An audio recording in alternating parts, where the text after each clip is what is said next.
Hello guys, this is your friend Dark Verse. We are back with a new fanfic. Which is what if Naruto ascended as the dragon god of desire, awakening the forbidden harem of Tsunade, Kurenai and Hinata, Part 1.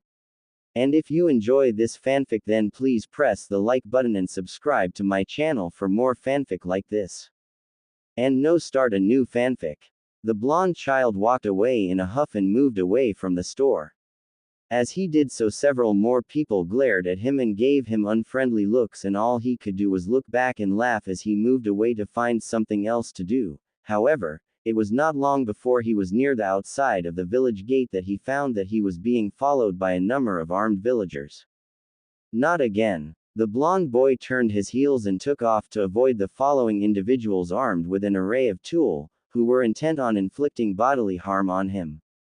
He however was running so fast that he was not watching where he was going and therefore he ran into another person. Oof. Naruto fell to the ground and he looked up and saw someone standing before him and was wearing robes of a very different nature. The man had deep golden eyes and golden hair with silver streaks in them. The man smiled at Naruto and spoke in a regal tone. You should watch where you are going, young man. Sorry. Ah, they're here. There he is. Demon brat. The tall man dressed in regal robes looked at the band of armed villagers with a calm eye as he stood behind the young blonde child, and suddenly in the eyes of the villagers and the young boy, a massive halo of fire surrounded the man quickly, and then they watched as the flame grew and took a living form, almost like a serpent made of pure flames. The serpent rose and roared out at the villagers as the man spoke in a serious and regal tone of authority. If you think I will let this boy come to harm, you are sadly mistaken. Leave now, or else. How? What kind of jutsu is that? He created a serpent out of flame without moving his hands. He must be a demon. The man spoke again with a calmer and more patient tone. Demon? No, I am something more than a demon. In me flows power you are not even able to understand yet in your lifetimes. I do not plan to fight you as you are not my sworn enemies, nor are you and your weapons are of any threat to me even in this form. But I have stated that you will not harm this boy while I am around. Now be gone. The villagers began to back away and soon took off to a run, and blonde boy looked at his savior with shocked and amazed eyes.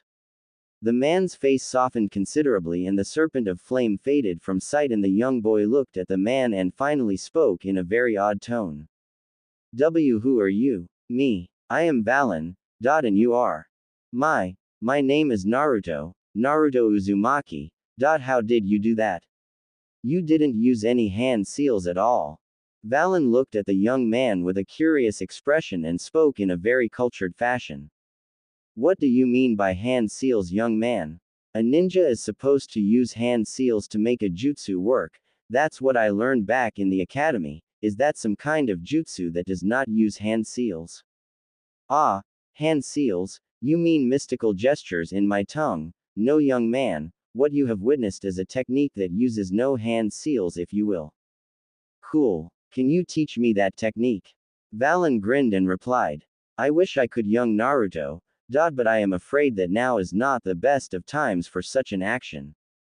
Ah, please. Naruto did his most cute gesture of pleading, earning a chuckle from the man in robes. However, that changed when the man became serious and stepped in front of the boy as a band of strange individuals dressed in black, wearing armor and carrying swords came on the scene.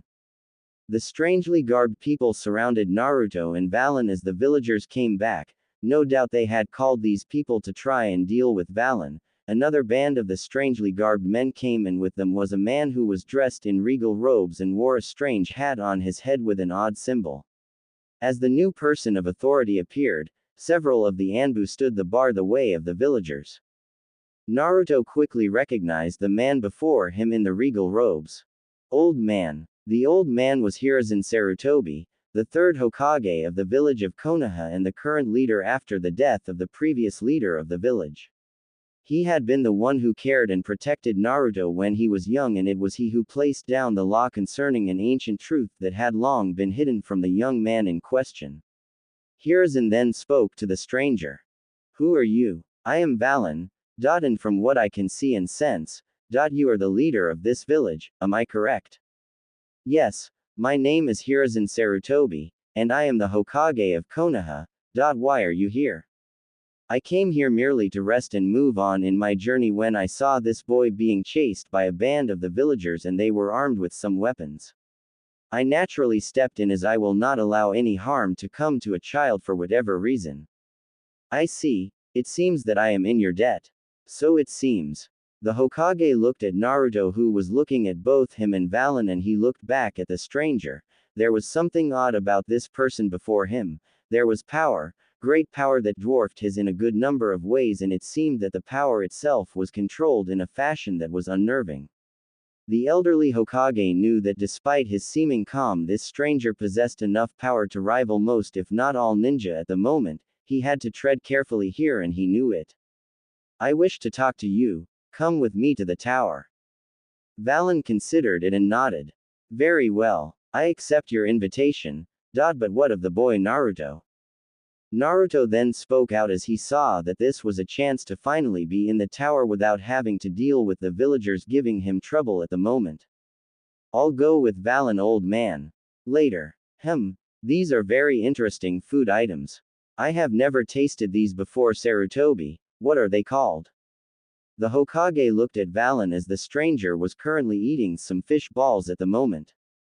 Valen was amazingly cooperative with him and the Anbu that escorted him. When they had entered the village, the villagers who tried to harm Naruto stayed away from the tall stranger who apparently was more concerned with the boy's safety than his own as he gave them a calm but very serious glare that radiated power and strength that made Sarutobi know that this stranger was more than capable in the art of war. Fish balls, they are fish meat that have been specially made into balls. I see, now I must know some things about this young man that I have rescued. From what I have seen, a number of the village's residents have ill intentions towards Naruto. Why is that the case? That is a very long story, and I have made a law that forbids any mention of it. Does it have anything to do with the evil power I sensed in the boy? The Hokage looked at the stranger who was calmly eating the fish balls but had a very serious stare and the Hokage could tell that the man was gently asking for answers to his questions. Normally he would never speak of the past, but this man wielded a power that he had never seen before and that was saying something for the former genius shinobi known as the Professor. It was years ago, the demon beast known as the Kyuubi attacked Konoha. It was a powerful creature. With a single blow of its tail, forests were destroyed, tsunamis would occur and mountains crushed. Many ninja of this village gave their lives to stop its rampage and the fourth Hokage, who was my replacement after I retired years ago, gave his life to seal the demon away in a boy. That boy being Naruto, I take it. That is correct. The Yondaime hoped that Naruto would be seen as a hero before he died, the one who would bind the Kyuubi and keep the demon away from all life. But the villagers see him as a demon child. When I took up the office of Hokage once more, I made an edict to prevent anyone from ever speaking of it to others, even their children, but I fear that it will not be enough, as they look at Naruto with angry, hateful, and spiteful eyes, their children will look at him the same way. But what choice did I have? It was either that or they would harm him. It doesn't seem to work as well as you might think, however. Sarutobi nodded at that. The incident that Valen told him was but one of few open attacks on the boy by people too thick-headed with their desire to harm the child. But thankfully the Anbu he had assigned to keep watch over Naruto have done their best to keep him from harm. This day's incident was due to bad luck, and no amount of planning could change that. I know, that is why I worry at times. Iruka does his best to help Naruto live a normal life, but I feel that it will be an uphill battle for Naruto to be accepted as one of the village's people and as a ninja. Who? Iruka Umino. He is one of the Chunin instructors in our academy, and he is the one who acts as Naruto's father figure. Naruto might prank Iruka at times like everyone else, but he is the one who helps Naruto whenever they are not in the academy grounds. He sounds like a good man. Sarutobi nodded at that. He is. Iruka's parents were killed by the Kyuubi when it attacked, but he treats Naruto like a little brother and Naruto sees him as a father figure. Despite their bickering, the two of them love ramen just as much. Because he was an orphan like Naruto, Iruka used to have the same lonely life, and because he knows and understands Naruto's life, he cares for him a great deal, despite the past. That is something I know greatly to be true. Valen nodded, and as soon as he was finished eating his food, he spoke to Sarutobi. You wished to know who I am, Sarutobi. I believe that was a question in your mind when you and I met, and I have no doubt that the villagers have told you of my powers. I can assure you that I am no demon, though I am not entirely human either. Sarutobi looked at Valen and was patiently waiting for answers, and he knew that several hidden Anbu were ready to respond should something go wrong here, though he doubted that they would be a match to Valen, as he could tell that whatever Valen truly was, his powers would be far beyond them and even his. I can show you just who I am, however this will be for your eyes alone, this will not hurt, but brace yourself nevertheless. Valen then placed his hand on Sarutobi's forehead, and the old man gave a slight groan and the Anbu appeared to fight, but only a moment later, Valen moved his hand away and Sarutobi spoke to the Anbu. I am all right. The Hokage looked at Valen and spoke in a very reverent tone. I understand what you are now, but I must ask what you plan to do now. Valen smiled and replied, I have a boy to watch over for a while. In the coming days, Valen was given permission by the Hokage to hang out with Naruto, and Valen did so with a smile. Naruto himself was happy to have a friend, and Valen was certainly a very cool guy as well as Iruka. The Chunin instructor and Naruto's father figure had to admit that while Valen was imposing, he was well cultured and mannered as well, and seemed to be very comfortable in Naruto's presence, despite the blonde's antics. He was told by the Hokage that Valen was all right, but he had heard the rumors how he could control fire and wield strange powers from the other villagers, but Iruka believed the Hokage more than idle gossip, and if the Hokage said that Valen was all right with him, then the Chunin was all right with Valen. Valen, however, was far from idle, as he planned on how to help Naruto, and through unknown means had begun to make needed changes to help Naruto out. And with the Hokage's help, things were going along well enough.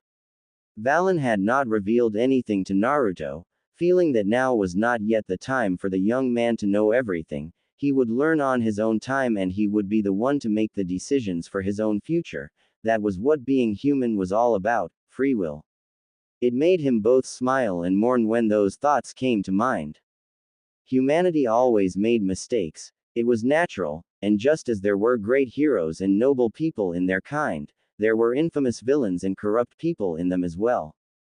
The future of humanity always was unique, they could go one way or the other. Some were great champions of peace, justice, compassion, some could be harbingers of war, suffering, corruption, while others were stuck in between or chose to be there themselves. His race was old, older than any living being on this world he was merely visiting, long before man ever walked the world. His race and many others lived before them, and when humans came, his race were intrigued by them, since while they were doomed to die easily, they were also gifted with great potential and ability. Even the most common of their race could rise to great heights.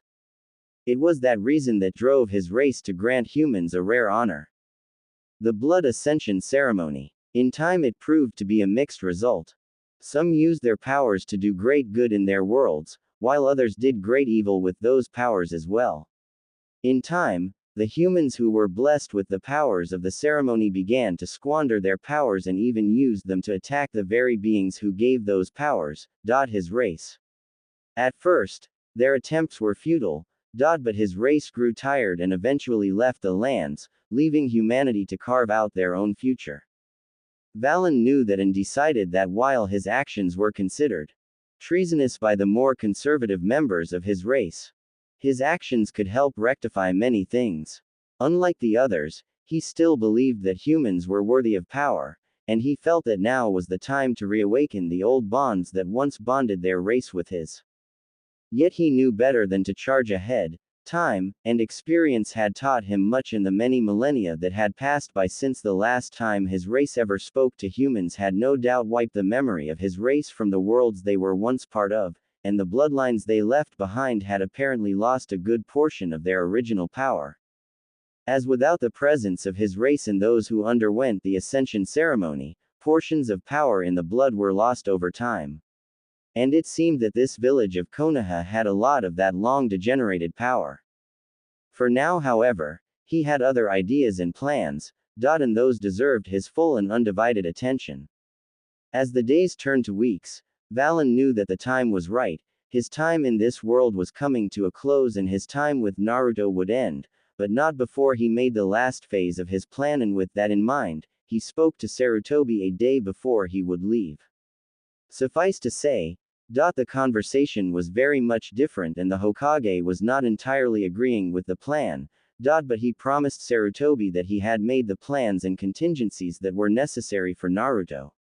The old Hokage couldn't help but worry and he couldn't blame Sarutobi for that. However, the plans were already in motion and he trusted him to see them through.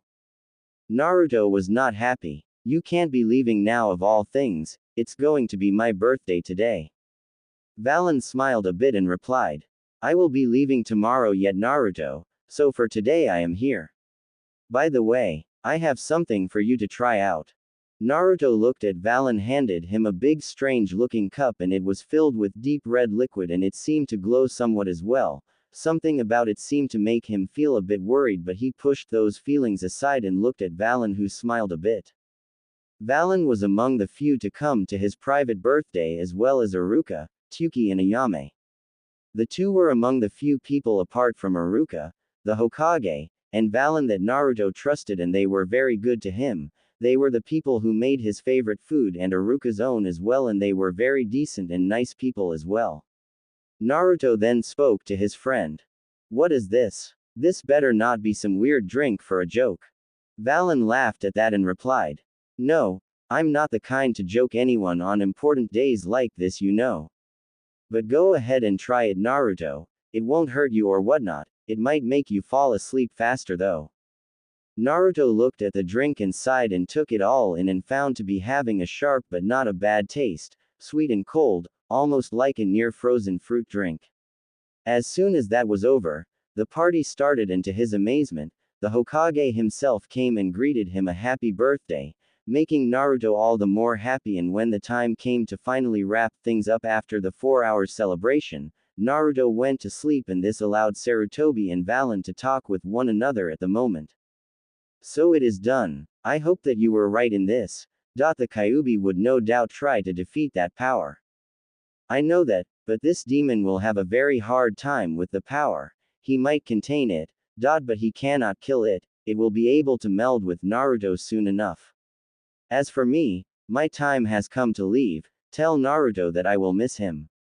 I will. Valen then wasted no time and left Konoha, and he was not stopped by anyone in the village, since everyone else with the exception of the ninja on patrol were asleep. As soon as he was a fair distance from Konoha, a blue portal opened and Valen stepped through it and disappeared from Konoha and Naruto's world. In a massive chamber. Your actions, Valen, are becoming very troubling as of late. Valen merely gave a smile and another voice came into the play. Wipe that smile off your face, Valen. You know that you have violated our laws. Valen spoke firmly and with great authority. Are you saying that my actions, which were independent, have no purpose? You all know that I am not ignorant of the laws. We do not question your wisdom, but we do question the why of your actions. You know that we were not to engage in the ceremony with humans ever since the exodus of our race to this dimension. We could walk and observe, but never interfere without good reason. But this use of the blood ascension ceremony is something that we cannot ignore for any reason. It was my decision to do so, and I have already weighed the possible outcomes personally.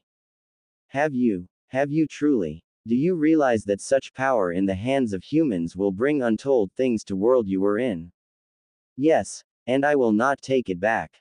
If anything goes wrong, then I will deal with this myself. The beings questioning Valen were robed and hooded, but their eyes glowed with great power as they regarded Valen, and one of them spoke as well. See that you do, Valen. You are one of the oldest of this conclave and the strongest and wisest, but your irrational actions at times have brought headaches and even disgust in the conclave. However, if you are willing to shoulder this responsibility, then so be it. As the hooded beings left, another figure appeared behind Valen and Valen turned to face his new companion.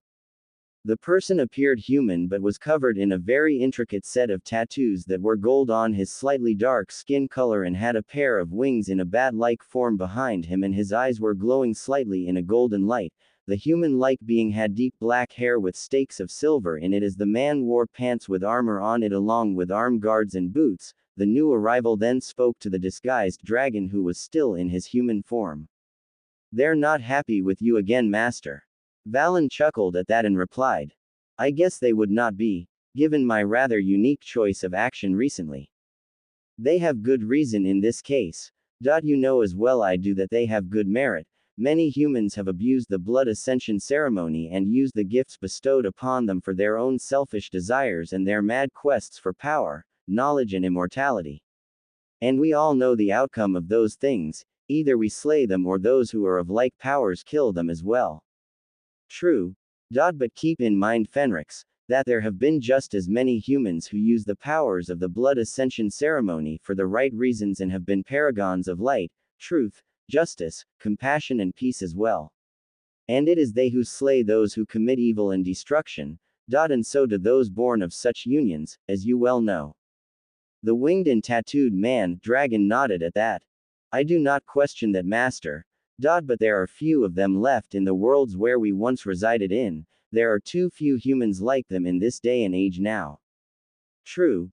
But that is not an excuse to give up faith and hope for humans.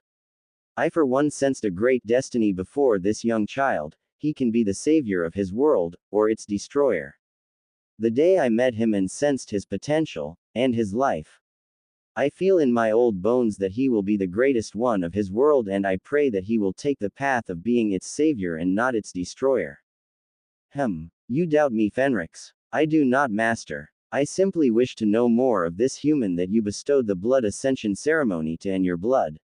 He must be truly someone special for you to donate your sanctified and unlocked blood to. His name is Naruto. Naruto Uzumaki, and the past few days I spent with him are enough for me to deem him utterly worthy of the blood ascension ceremony. He carries a burden with him that will shape him for the rest of his life, and I believe that my blood that now flows in his veins will be the key for him to truly be stronger than anyone." "I see. Tell me about him." Valen sat down and so did his half-dragon student, and the two discussed the life of Naruto, and as time passed Fenrix looked at his dragon master with some surprise. "You bestowed him your ceremonially consecrated blood even if such a being is inside him. That was a great risk you took, master. There is a chance that demon might have sealed the blood when you accomplished the ceremony and allowed Naruto to drink it." "I had thought of that. However, that demon will have a hard time containing that power as it will filter through slowly. You know my lineage after all." "I do. I guess that since you have committed this action, then nothing can reverse it. But you know that it is law that should one undergo the blood ascension ceremony, then another must serve as his or her guide, or that person will not be able to truly utilize and control the powers that flow now in their veins. And this Naruto will be no different despite your lineage. He will need a guide, master." Valen nodded and replied, "That he does, young Fenrix, and you shall be his guide. I charge you with his education and his training in the ways of the dragon ascendants." "Me? Yes. You are a dragon ascendant yourself after all. You know its power and the responsibilities entailed with it, and there is no one else more qualified in my mind than you, my young student." "I'm not exactly young anymore, master. Truly, at least by human standards, of course. Time moves much slower for you and I, and we are older than any living mortal. However, my decision has not changed. Will you do this for me? If that is your wish, I shall do as you ask. I just hope that this Naruto that you speak so highly of is truly worth your praise and the blood ascension ceremony that you performed. He is, more than even I can imagine. Take good care of him and teach him well. He can be a true hero with the proper guidance." With that discussion over, Valen watched as Fenrix made his way to the portal that led to Naruto's world. Back in Konoha, Naruto continued with his life in the village and hoped that his guardian would come back soon despite his word that they might not meet again. It was saddening to the young man that his foreign friend was no longer about, but he was happy to have met him and he smiled as he headed on back to the academy. Unaware that he was now assigned a guardian and teacher for the rest of his life, as he was being watched.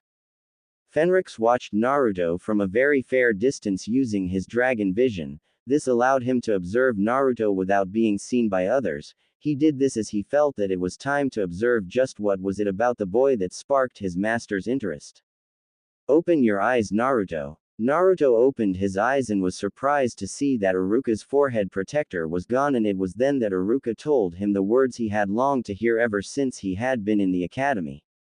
You've graduated, Naruto. You are a genin now. Iruka-sensei. So the boy knows his burden now, but was not driven to anger by it. And he has managed to fight the one who is like family to him. Good.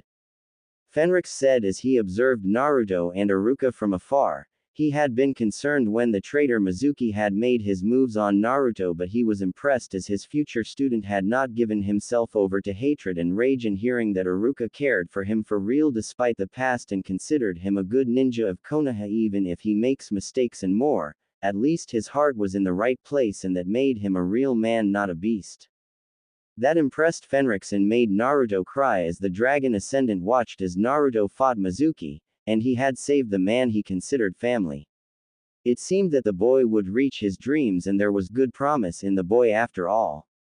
He also took the time to study Konoha and its people well, to know what was it about this simple warrior village that sparked the interest of his master, and it seemed that a considerable portion of the people here had good talent and ability, and he was interested in the bloodlines in this village, though compared to the dormant bloodline in his soon-to-be student, theirs would need a lot of work to come close to even a fraction of the power lying dormant in Naruto. However, Fenrix had his worries to think about as he looked at the happy scene between Naruto and Iruka, who he knew well enough. From now on, we're rivals. Naruto and Konohamaru looked at one another and the two gave grins at one another, and they parted as good friends and rivals as they were getting ready for the soon-to-come time that they would fight one another for the title of Hokage. Fenrix looked on and noted the change in Konohamaru when the boy associated with his future charge. The boy had finally understood that defeating his grandfather would never earn him the title. He had to work hard and train hard to be a true successor to the title of Hokage, and if he had not associated with Naruto, then it would have never sunk into his mind. His charge was proving to be a very interesting person. Fenrix couldn't help but chuckle a little as he watched Naruto work with his new team. This Sasuke was supposed to possess the Sharingan, a bloodline trait that granted considerable abilities to its owner, though the Dragon Ascendant had not seen it in action yet. The boy was cool and aloof and took great pride in his training, and Naruto disliked him for it. Sakura was a smart girl and possessed a considerable level of chakra control and was the best in written scores and intelligent.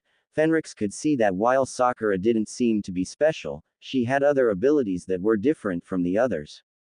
He observed Kakashi and admitted that while the Jonin was late considerably, loved reading perverted books, and more, the man had great promise as a ninja, and according to what he had researched about the Jonin sensei, he was a good teacher for them all at the moment. And he had to admit that this Jonin would be interesting to see in action. Fenrix nodded as he watched Naruto speak with Haku in the forest. He had been concerned when Haku attempted to harm Naruto, but he was curious why he stopped. He listened to the conversation between the two, and while he had a feeling that he should move in, he chose instead to watch once more, to see what will happen. Later, as Naruto and his team left Wave Country, Fenrix smiled all the more as he looked at how well the boy had grown, and he would prove to be a very interesting student to teach. However, the Dragon Ascendant had his worries. The Kyuubi would no doubt have restrained the power of his master's ceremonially consecrated blood early, as his master had told him, and despite the power of his master's blood, it had been held off by the Kyuubi. Until the demon's hold was removed, then there was no way for Naruto to gain the full powers bestowed upon him by his master Valen. For now, all he could do at this moment was wait and observe as the team headed back to Konoha. Damn it! Fenrich swore as he watched the battle between this grass genin who was more than what he seemed in the forest of death. He had observed Naruto and his team barely dodge the bullet in the first exam stage, and now here they were in the forest of death, which reminded the dragon ascendant of the forest of eternal sorrow centuries before in his time. He observed them and watched as Naruto fought with this grass genin alongside Sasuke, but in the end it was a difficult battle. However, he spotted the grass genin striking the area where the seal that held the Kyuubi was located and the strike given by the being. Fenrich stopped just about as he was to enter the fray after so long in observing his young charge. When he sensed something flowing in Naruto's body, he focused his eyes on Naruto's, seeing past his clothes, skin, flesh and body, into his very being, and saw something that he had hoped to see in a very long while. The sight of his master's blood flowing and mixing with Naruto's own blood, the glowing blood of a dragon king, mixing with that of a mortal body, granting power to the one it was given to, the birth of a dragon ascendant, an event never seen by others in nearly 3,000 years. So, it has begun, but the boy's mind has not adapted yet and neither has the body. This is not good.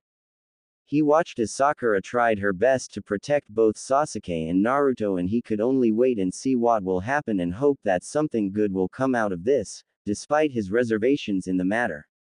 He observed as the Sound Genin were about to attack and then the arrival of the other Konoha teams that he had seen to help them. He gave a growl at the sight of Sasuke being controlled by the mark of that grass genin and watched as the man attacked without mercy and injured his attackers, and he watched as Sakura managed to stop him, but it was then that he sensed the upwell of power inside Naruto, but sensed that it was growing too fast. Fenrich quickly knew that the time to act was now. It was then that Dosu and everyone in the area was treated to the sound of a massive and primordial scream. The sound filled the forest and the sound was enough to make all of them freeze, and even Lee was shocked back to being away, and then they turned. Aha hhhhh. Naruto was awake, but gripped in pain and rage as he thrashed about in a fury, as golden-colored mist flowed from his body. Sasuke, Sakura, Ino, Shikamaru, Choji, Neji, Lee, Tenten, and Dosu could only look in shock as Naruto roared in pain as he moved about, and there was golden mist that was seeping out of his very skin. The blonde genin roared in a very inhuman way and was thrashing about as if he was being burned alive internally. Naruto, my god, what's happening to him? What's wrong with the Dobi? Did that ninja have something to do with this? What the heck is this? And why is it Naruto's chakra is expanding? Naruto suddenly tore off his upper clothes and exposed his upper body, and to the shock of everyone, there were glowing white symbols on his body, moving like living flame all over him. And then they began to glow golden as the mist seemed to fade back into Naruto's body. And to shock of just about everyone, Naruto was growing right in front of them. The glowing energy turned into an intricate series of tattoos that were unlike anything they had ever seen before. And there on Naruto's chest were 5 glowing points of light. One was deep red like blood, another was as white as a cloud in the sky, another was a deep blue as the sky and water, another was deep brown like the color of earth, and the last was deep yellow, like gold itself. The lights faded into spots that still seemed to glow as Naruto keeled over with his hands covering his face as his body was covered in gold tattoos with silver lining. His hair was longer now and seemed to shimmer for some reason. Naruto then moved his hands away and spread them out in a roar that made the very air vibrate with great intensity, and then he revealed his face, also covered in tattoos which did not remove the whisker marks he had, and his eyes were glowing deep blue. The blonde ninja suddenly growled once more as he charged right at Dosu and the other sound ninja, in a speed that dwarfed that of Sasuke when the flame-like tattoos came alive. What the? Dosu barely in enough time to leap back with Kin and Zaku with him when the tree behind him was blown to splinters by Naruto's punches. The blonde genin was roaring out in absolute battle rage, almost like a berserker. The leader of the Sound Genin could only look in shock at how easily the blonde had reduced the tree into kindling. My god, did Orochimaru brand the blonde with the cursed seal too? No, that is not the cursed seal, it's something else entirely. And that power, it's enormous, even Sasuke's chakra in the cursed seal form can't match that level. We have to escape now.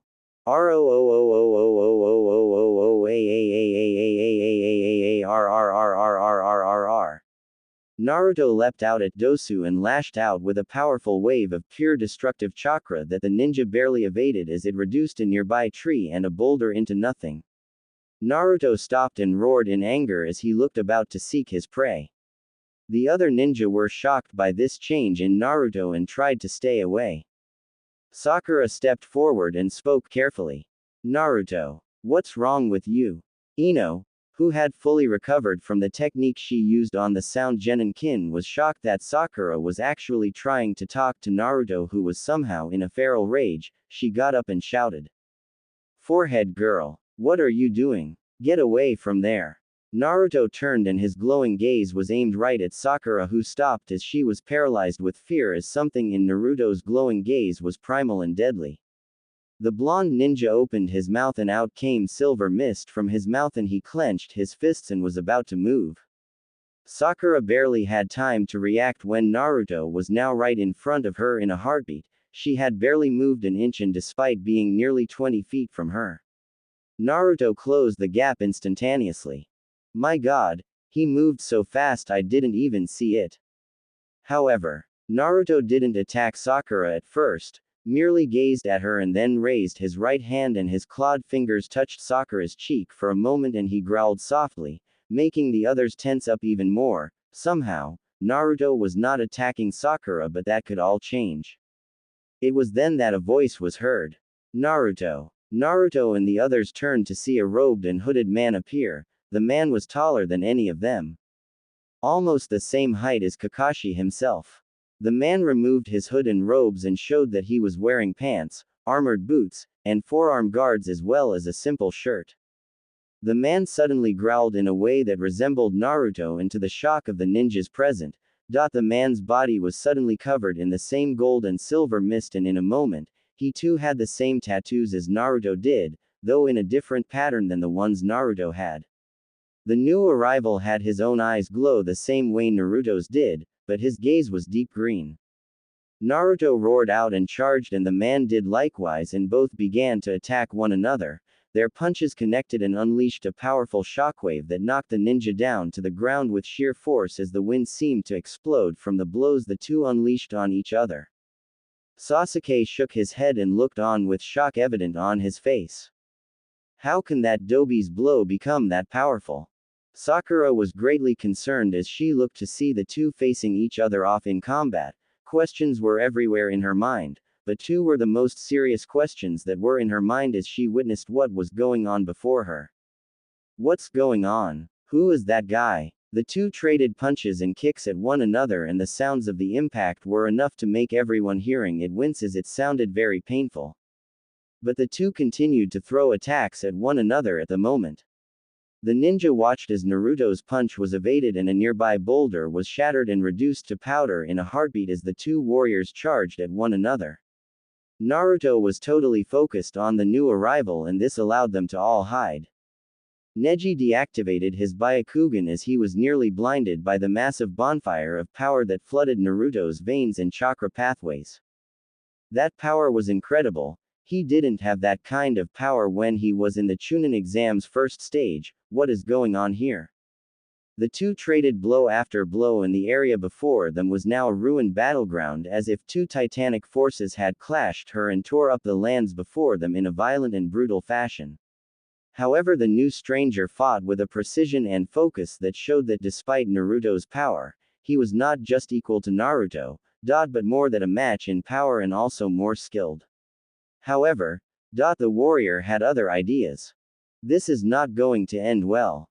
I might have gained his full attention, but his power is still too wild. That demon must have heavily sealed the blood of my master greatly, allowing it to grow without adapting to his body properly. At this stage he will not be able to fully control it.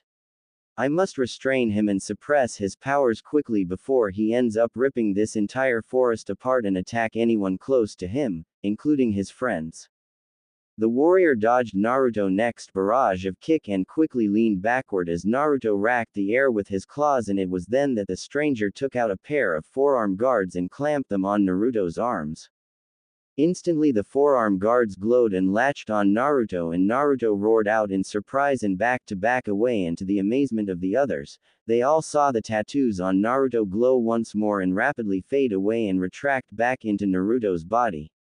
Naruto thrashed about and still roared and growled until he suddenly stopped and turned, allowing them to see that his eyes were back to their normal form.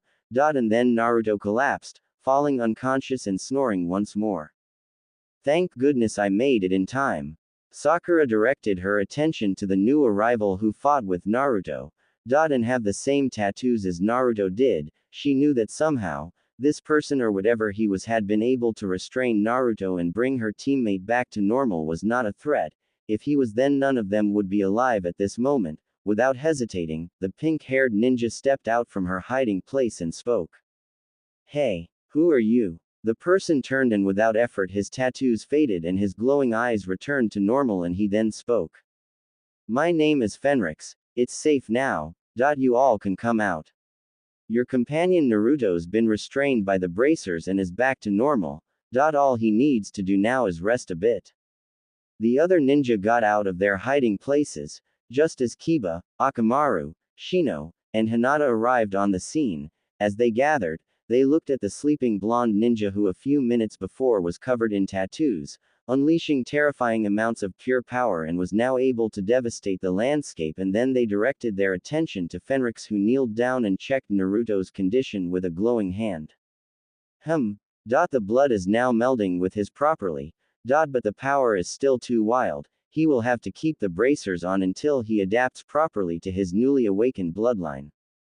Sasuke was shocked by this, and so was everyone in the group. Naruto, the class clown, the least skilled ninja of them all, the loudmouth, actually had a bloodline. Sasuke then spoke. Who are you? Fenrix merely observed Naruto and spoke. Like I said, Sasuke Uchiha, my name is Fenrix. How do you know my name? I know a great deal about you, Sasuke, and you as well, Sakura Haruno, along with everyone here at this moment and time. I know that the two of you who have the white eyes are both cousins with the names Hinata Hyuga and Neji Hyuga respectively, and you both are members of the Hyuga clan who have the special trait known as the Byakugan. I know that you, Sasuke, are the user of the Sharingan, and Sakura is the best in term of chakra control in the team that comprises you, her, and Naruto. I also know that the young man with the puppy on his head is Kiba Inuzuka, and the dog's name is Akamaru, and both are members of the Inuzuka family. Famous for their alliance with canine familiars, both of them are in the same team as young Hinata there, and with Shino Aburame, whose clan are known for their unique alliance with the destruction bugs that inhabit their bodies. I am also aware of Neji's team, comprising of Tenten, who is considered to be the best weapons expert in her team, as well as young Rock Lee, who's unable to perform ninjutsu and genjutsu but is a master of taijutsu. I also know that the one who loves to eat is Choji Akamaiki of the Akamaiki clan, who can manipulate their body size easily. The other is Shikamaru Nara, who possesses a very high IQ despite his laziness and is a user of shadow manipulation. And lastly, the blonde lady is Ino Yamanaka, whose family are known for being able to switch minds with their enemies. I know everything about you all. The revelation that he knew all of them and even their bloodline traits made the ninja even more curious as to who he was at this moment. Fenrix, however, pressed on and gave the ninja a very simple smile that denoted that he knew a lot more than he let on. I even know who your respective teachers are as well, and more besides. The ninja were very tense at this as Fenrix looked back at Naruto, and it was Sakura who spoke. Are you a spy or something? No. I know these things because I have been observing this village for some time, but without any malice or ill will. You were interesting subjects and people to boot. But my real target was Naruto here. After all, he is going to be my student in the near future. What do you mean? Fenrix stood up and replied. Naruto is the inheritor of an ancient power, older than anything you all can imagine. Within him flows the ceremonially consecrated blood of beings more powerful than any who walk the land. Naruto has in his body Dragon King blood, and that makes him a truly powerful dragon ascendant, just like me. What? It was then that Naruto began to wake up. And Fenrix smiled at this. There was much to do at the moment, things had to be explained, and more besides, but now that Naruto's body was beginning to adapt and grow stronger with the power flowing in his veins, then the real training will begin. Kiba couldn't help but shake his head a bit as he, Akamaru, Shino, and Hinata moved on to make it to the tower as they already had their own scrolls to enter the place. The young Inuzuka couldn't help but remember the words spoken by the stranger named Fenrix. I can't believe that Naruto has that kind of power. Who would have thought he'd have that? It is odd that Naruto never had that power back in the academy, but my destruction bugs panicked greatly when they sensed that power. I guess, but how the heck does he have a bloodline? He certainly never showed it back in the academy. Hinata was silent for the most part, but she couldn't help but wonder what the future was for her longtime crush. She hoped that he would be fine and would soon make it to the tower, as he had done so much to make it this far, and to not make it would really hurt him. Her thoughts then wandered to the stranger who was there with Naruto, Sakura, and Sasuke at the moment, but for now, her team had to worry about getting to the tower. They were not the only ones, as Shikamaru, Ino, and Choji were moving along, as well as the team of Lee, Neji, and Tenten.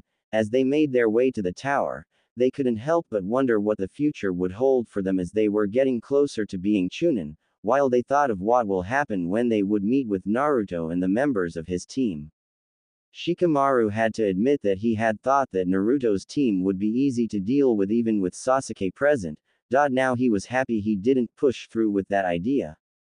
Meanwhile, at a clearing, Naruto looked at the ruins that were once his favorite clothes and was not the least bit happy at the moment, and it was understandable as he didn't have any spare clothes to use at the moment and had been given a spare shirt by Fenrix. The young man in question was hauling a pair of massive tigers that appeared to be dead with their necks broken. And the three genin could only watch with some queasiness how the man methodically skinned the dead animals and began to cook the meat. Fenrix looked at the three and spoke. You three can relax for now, you have had a very busy day and you need to get your strength back as much as you can. Naruto couldn't help himself and spoke. Who are you exactly? Fenrix grinned at that and replied. I suggest you three get some food in your stomachs before we talk about the past. You'll need the energy for the mission of getting the scroll you need at the moment, and you still have one scroll to keep safe, so I doubt that fighting on an empty stomach is a good idea. The growling stomachs of all three genin convinced them that he was right, and they dug into the cooking meat, and while they were not big fans of eating tiger meat, the food was at least good to the taste buds and worth eating at the moment. Naruto and Fenrix, however, were eating like mad as they ate as much food as they could get, surprising both Sasuke and Sakura. The two were finally eating enough meat to feed at least 6 people, and the two could only look on in wonder. As soon as the two placed aside their plates, both gave explosive burps, and Sakura couldn't help but chuckle a bit at the sight. Fenrix laughed a bit and decided that now was the time to tell Naruto a portion of the information that he carried. Now you are wondering who I really, then I will tell you. You three already know my name, and what I am, at least at first. So therefore, I will explain as best I can. On what I am, I was once human, like the three of you, but I underwent a ceremony that granted me the power and ability of a dragon. It was known as the Blood Ascension Ceremony. This ceremony is ancient, older than anything that exists, and has not been practiced in nearly 9 millennia. Naruto scratched his head at that and asked, what's millennia? Millennia? A millennia is a number of years, namely 1,000. So this special ceremony has not been done in nearly that long, 5,000 years. The dragon race was the first and the only race to have this powerful ritual. This ritual was made by the dragons to pass their powers onto other beings, namely humans. Long ago, when humans were still starting in the building of their civilization, dragons took notice of them and were interested in humanity. They saw that while humans were a short-lived race, and could die easily, They had great potential and drive, and the dragon race decided to give their powers to humans. These humans became the dragon ascendants like myself. Sasuke listened as he couldn't help but wonder just what was going on, and how exactly did Naruto fit in all this. Sakura was the one who asked the question. How does Naruto fit in all this? In due time Sakura Haruno. The dragon ascendants rose in power and they used their powers in many ways. Some used their powers for the betterment of their people, while others did it for their own desires and for destruction. This made dragons realize that humans were capable of great good and great evil in equal measure. Over the years that passed, the humans who gained the powers of the blood ascension ceremony were able to forge vast civilizations and cultures, but as time passed, later generations of humans believed that they could become even more powerful than the dragon race by killing them and forcing them to give them the secrets of the blood ascension ceremony so they would be truly invincible. They attacked the dragons. Yes, their efforts were clumsy and foolish. Even the ascendants who were tempted with the idea of surpassing their former benefactors were easily defeated by the older and wiser dragons and their leaders, the dragon kings, as well as the ascendants who were against the whole idea. However, this signaled to the dragon race that they had to leave humanity to their fates and carve their own future without interference. Thus was the beginning of the dragon race from the world of men, as well as the other races in their charge who were willing to follow them. Even a large number of ascendants decided to leave the world with their dragon benefactors. Sasuke was getting a bit impatient. He wanted to know just how Naruto got a bloodline that he had never heard of before. Just how does Naruto fit in all this? We don't need the history lessons. Fenrix gave a dark glare at Sasuke that was enough to silence the Uchiha as the eyes of the dragon ascendant took their glowing green hue. This made Naruto and Sakura nervous as they had no idea how the situation will turn out. Fenrix then spoke seriously and showed his displeasure for Sasuke's actions. If you are so curious to know how your teammate fits in all this, then I hate to disappoint you Sasuke Uchiha, but you will have to wait. All things will be explained in due time and not before. So hold your tongue and listen first. Your world's history is tied to this story as well, so do me, your teammates, and yourself a good favor and be silent. Sasuke would have normally ignored the warning, but something about the change in Fenrix's demeanor told the Uchiha that he was treading on dangerous ground, and so he nodded as he held his tongue. Fenrix relaxed and took a deep breath to relax his own thoughts and continued to speak. The dragon ascendants who were left behind thought that their already existing power was all they needed. But they were partially wrong in that assumption, since while they retained their powers, those powers were not able to be properly unlocked to their full potential after succeeding generations. Over time, the powers they once possessed eventually lost a great deal of its original power and potency, and without the teachings of the dragon race, as well as their knowledge, the powers were either heavily degraded or were eventually left to die and never return into the world of men. Not all the powers, however, faded and still existed and became bloodline inheritances, in the language of your world as Kekai Genkai, I believe. Sasuke was shocked to hear this, and Fenrix spoke to Sasuke directly. Now do you understand what I meant about your world's history being tied to what I was telling about the dragon race and the blood ascension ceremony? Are you saying that? Yes, this world, your world, thousands of years ago was part of the many worlds inhabited by dragons, and they too passed their powers to the humans who lived here. Your ancient ancestors were also dragon ascendants, and like before, attempted to wrestle the power away from the dragon race, forcing their benefactors to leave. And those ascendants began to lose the full potency of their powers, but their powers did not die out quickly like the others, and their bloodlines were not destroyed, despite being degraded. What this means is that your Sharingan, in fact, all the known and still to be seen Kekai Genkai of this world, are actually the degraded remains of the old dragon ascendant blood that existed thousands of years ago. Sasuke was stunned by this, and he couldn't help but feel angry at the thought that his clan's most respected Kekai Genkai was being seen as a degraded form of power. His people had become legends with the Sharingan, and he would not allow that fact to be downplayed by this stranger. You're calling the Sharingan of my clan to be nothing but a watered down and weak power. Fenrix was not intimidated by Sasuke's words and replied, I am not insulting it. I am merely stating what I know and what I have learned. You're lying. Why would I lie? What would I possibly gain by it? And do not think to attack me out of revenge or anger, Sasuke. I might not look like it, but what you have witnessed before is merely a tiny fraction of my true power. I am already 1,500 years old by human standards and years, and I am far more powerful and skilled than Naruto despite his status as a dragon ascendant like me.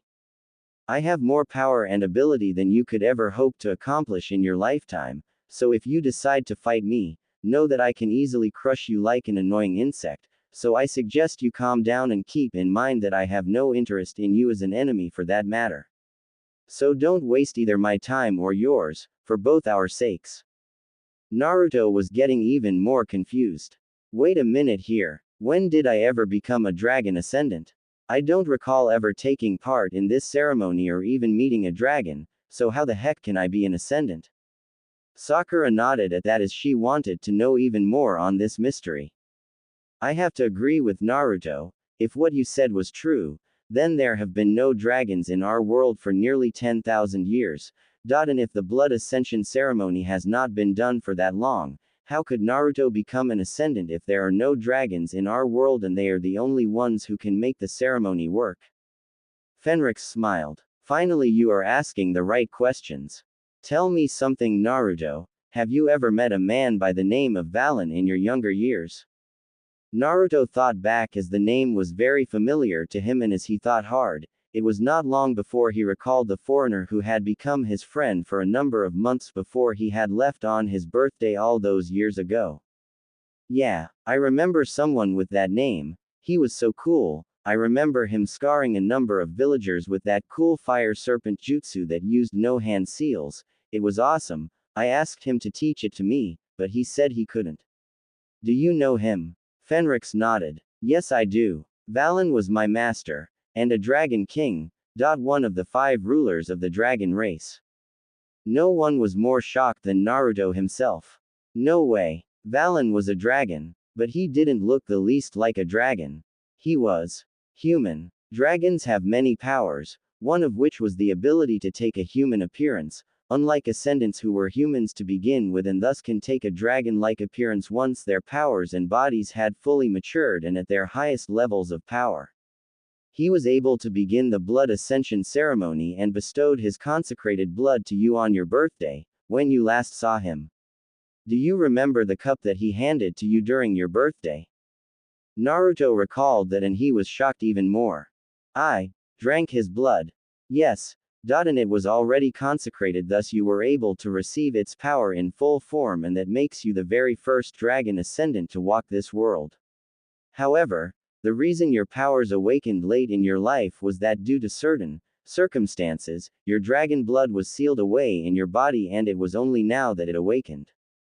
Fenrix sighed and thought back on the other dragon ascendants who woke late to their powers for different reasons and what were the results of that. Naruto then looked at the bracers that were on his hands and Fenrix noted that and spoke. Those bracers are specially crafted and enchanted. When you awakened to your dragon blood, you were not yet mentally and spiritually strong enough to control your power and your Dragon King bloodline, which resulted in you becoming a berserker and you attacked others who you saw. If I had not stepped in, you might have turned on your friends. What? Why couldn't I remember this? Your human mind had not adapted well to the power and you regressed into a more bestial state, and do not think you are the first. There have been others who were late in awakening to their hidden powers and their bloodlines, and they had to wear these bracers which were placed on them by their mentors. These are not meant to be permanent, however. Once you have developed the mental and spiritual strength, the bracers will no longer restrain your powers, they will eventually unlock themselves and you can remove them, but until you develop the control and focus needed, then they remain with you. He then looked at Sasuke, who was still fuming mad, and replied towards Naruto and Sasuke. Also, since this is your first time using a bloodline such as this, Naruto, you will have to start from scratch. Unlike the Sharingan, which has been handed down from generation to generation among the Uchiha clan, your power is still in its infancy and is not yet fully grown. In dragon terms, you're still very much a hatchling and thus, your powers will need to be refined and perfected. So I have to learn how to use this power properly. Correct. That is why Master Valen sent me to be your guardian and teacher in the ways of the dragon ascendants. Another thing that I can tell you is that as a dragon ascendant, you can also undertake the blood ascension ceremony in order to pass a portion of your already existing power to another individual, to make him a dragon ascendant as well. That got Sasuke's attention right off the bat as he looked at both Naruto and Fenrix. However, this is something that is not to be taken lightly. You have to grow in power, knowledge, skill, and more before you can do so. If you attempt to do the blood ascension ceremony without the proper training, maturity in body, mind, spirit and experience, plus without the fully mature powers, the results could be disastrous, for both you and that one you wish to pass your powers to. How disastrous would it be? Sasuke asked, and Fenrix simply replied. You both can either suffer intense pain both physically and mentally as well as crippling yourselves and being reduced into invalids, or if things go really wrong, then the both of you will die. The silence was deafening at that, and as soon as the reality set in, Fenrix then decided that now was the time to explain to Naruto some of the basic powers that he possessed at the moment due to his dragon blood. However, even with the bracers on, you are already unleashing signs of your powers, at least not totally visible ones. Hand me a kunai. Naruto and the others looked at one another and were very hesitant, but Sakura handed Fenrix one and he took the weapon and spoke to Naruto. Naruto, give me your arm. Naruto did so, and before he could blink, Fenrix grabbed his arms and stabbed him with the kunai. The ninjas panicked and quickly drew weapons while Naruto was released, and Fenrix laughed as he showed them the kunai, which was broken and several of its blade was actually shattered at the moment on the ground. The others were surprised by this, and Naruto looked at his arm, and saw that there was not a single drop of blood, not even a scratch. How? That, Naruto, is but the very first sign of your body adapting to the power that now flows in your veins. You might not see it, but there are tiny, and near invisible scales that are melding with your skin at the moment. That is dragon skin, and it is a basic power that all dragon ascendants are given as they adapt to their powers. As you can see, this power is able to make your skin similar to dragon skin, which is a lot tougher than normal skin, and can withstand blades and powerful forms of physical and magical attacks. Naruto was looking at his uninjured arm and was smiling a bit as the ramifications began to set into his mind at the moment. So I am invincible. Not exactly. While the dragon skin may make you stronger and tougher, you are not immortal or unstoppable. The ability makes you much harder to injure, but specially made blades with enchantments and the attacks of those who have very high levels of physical and spiritual strength can still injure you, but if anyone attempts to attack you with multiple blades and attacks, then you cannot be harmed. This power is different since as humans, ascendants do not lose their sense of touch like dragons do. Normal dragon scales grow on dragons every time, and when that happens, they slowly lose their sense of touch, so they sacrifice their sense of touch for the added defense. Ascendants will have that toughness, but not in the same degree as that of dragons themselves, and as such, don't lose their sense of touch. Do you get the idea? Naruto nodded at that, and he was even more curious about what other abilities he had under his command at the moment. What else do I have? You have the basic senses of a dragon, increased sight range, smell, hearing, taste, and touch. Physically, you have increased strength, though at the moment that is controlled by the bracers, as well as increased speed and stamina. You will develop also a dragon's immunity to illusions over time, as well as their resistance to various elements, toxins, and weakness. Will I even grow wings? Eventually you will, and they will be in the form of energy, but at the moment you have no wings at the moment. Those take time to grow properly and also to control.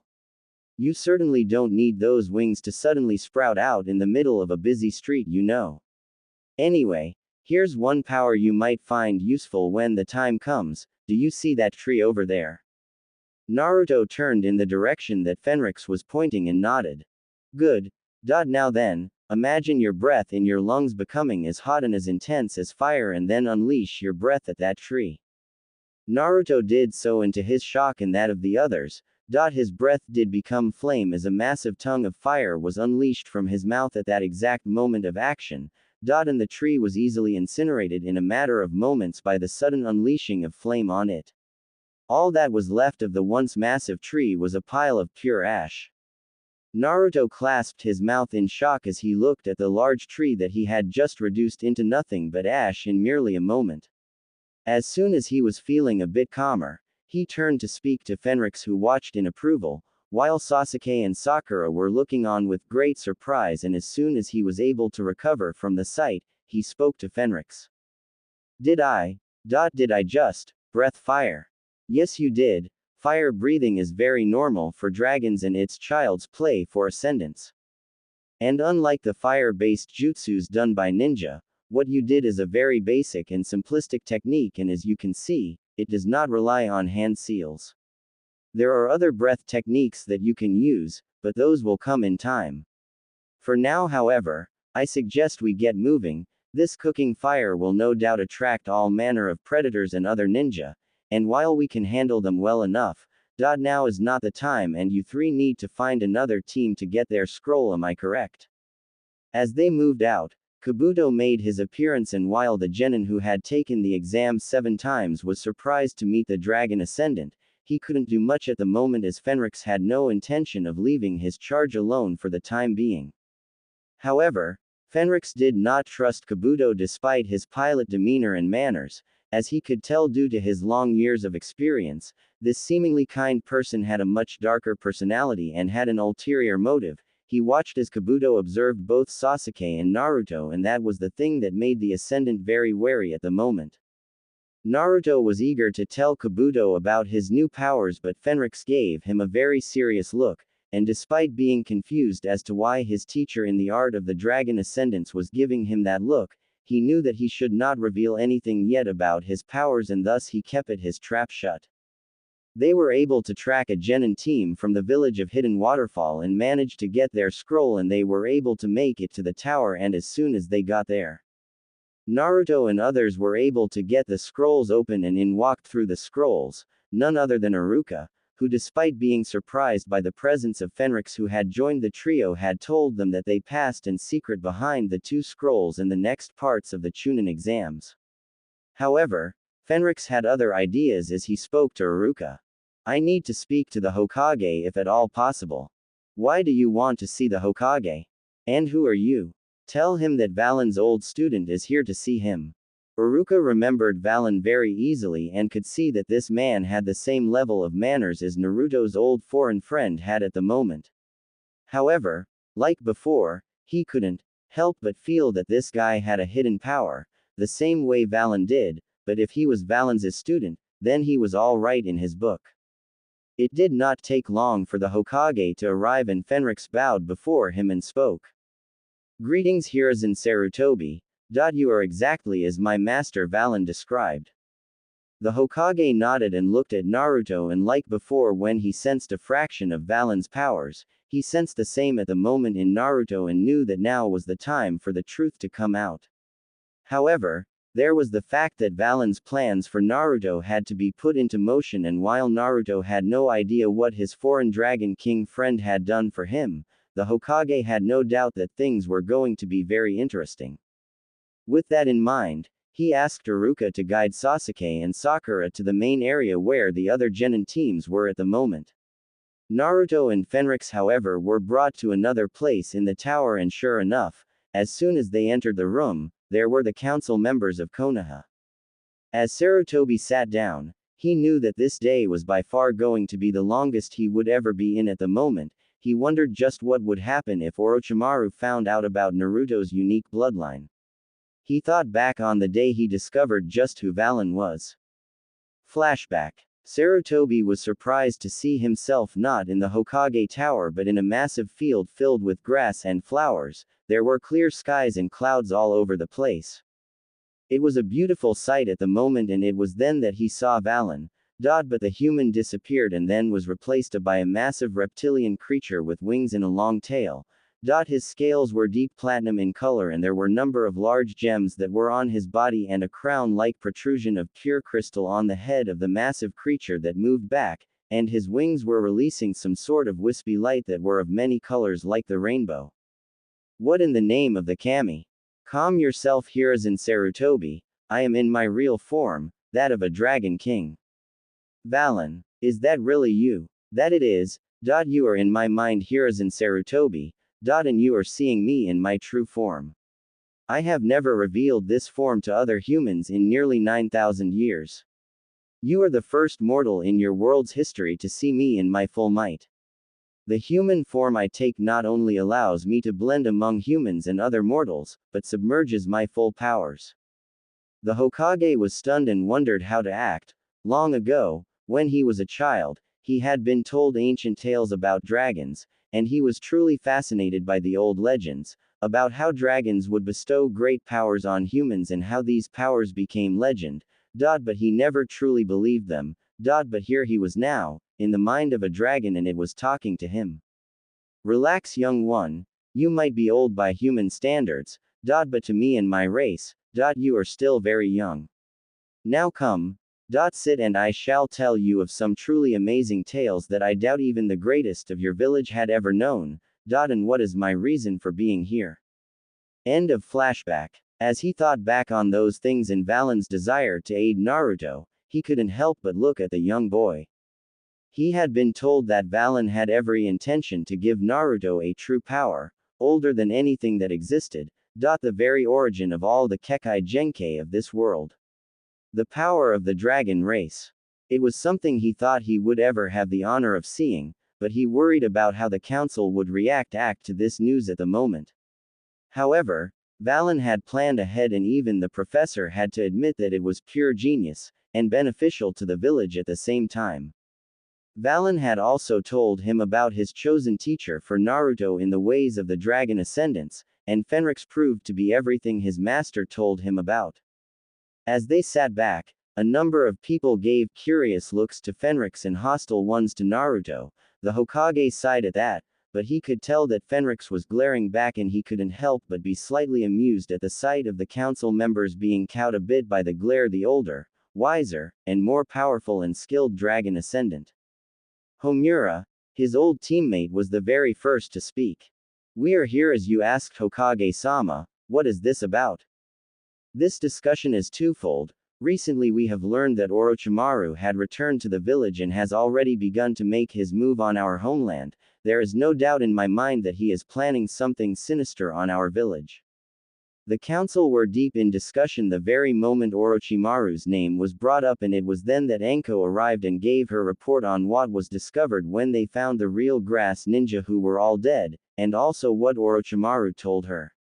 The news that Sasuke Uchiha was the target of Orochimaru caused considerable concern from the council. They knew the power of the Sharingan, and if Orochimaru had interest in it, then they would have been ready for anything at the moment. As they planned out a strategy, it was then that one council member spoke to the rest. Hokage-sama, why is Naruto Uzumaki here in this chamber?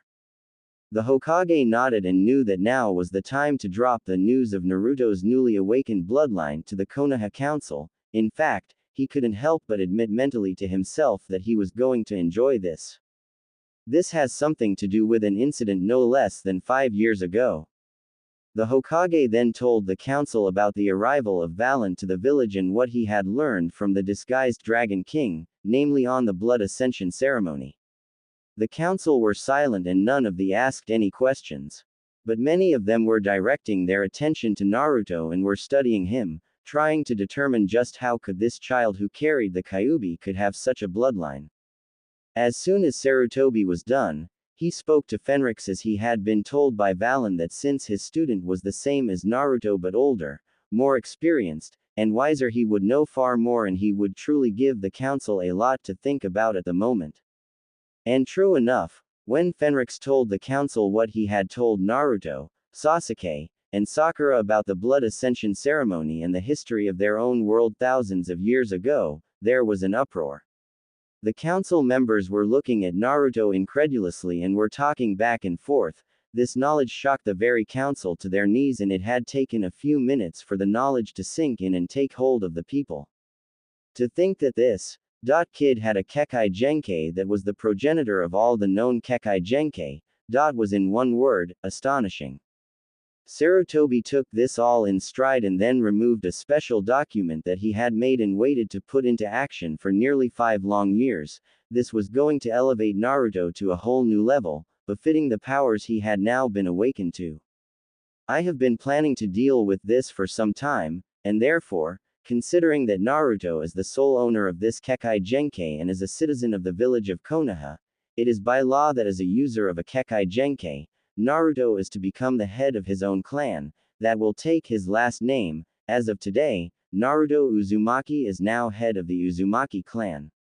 Naruto was stunned by this as well as overjoyed. In just one day, he had gone from a simple genin with a dark secret to the head of his own clan and wielding a Kekkei Genkai that was now recognized as the progenitor of all the Kekkei Genkai in existence. Homura and Kaharu were very much in shock as well as just about everyone in the council, and it took a few minutes for Homura to speak. We need proof to see if this is all true. Fenrix nodded and replied.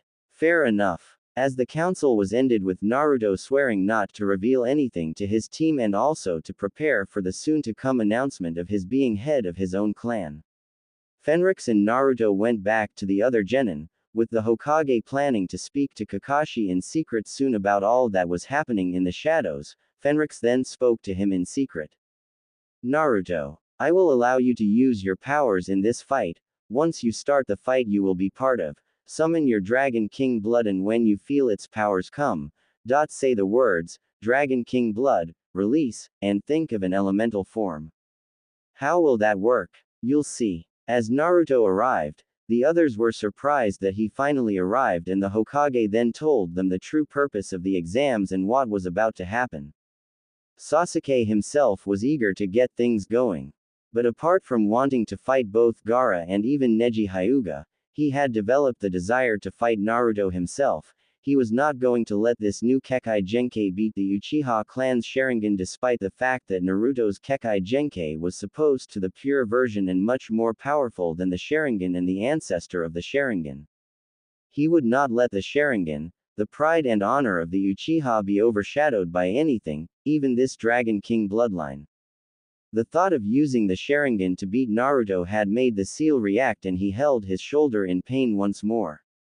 Sakura saw that and couldn't help but feel even more concerned by what was happening. She had seen and heard Orochimaru's dire warning and plans to take Sasuke, and she couldn't help but feel even more afraid of what might happen if Orochimaru. She was not the only one, however, in that train of thought. Sarutobi, Ibiki, Kakashi and Anko watched the situation, and they each had their own thoughts on the matter. The elderly Hokage wondered if he was making the wrong move, but focused himself on the here and now, since if he tried to do something that could alert his former student of their plans, then things would be in even greater danger. For now, they had to play along that they were just becoming aware of the situation and keep Orochimaru in the dark about their covert plans. He didn't know where Orochimaru was right now, but there was no doubt that he would very well be watching, and he might be in the very same room as they all were. Naruto told them that Orochimaru had sent the Sound Genin as an assassination team for Sasuke, so that would mean that he could be in league with Sound or had manipulated them to fight for him. He didn't have enough data to make a move, and it was a very risky game he was playing, but it was the only option they had right now.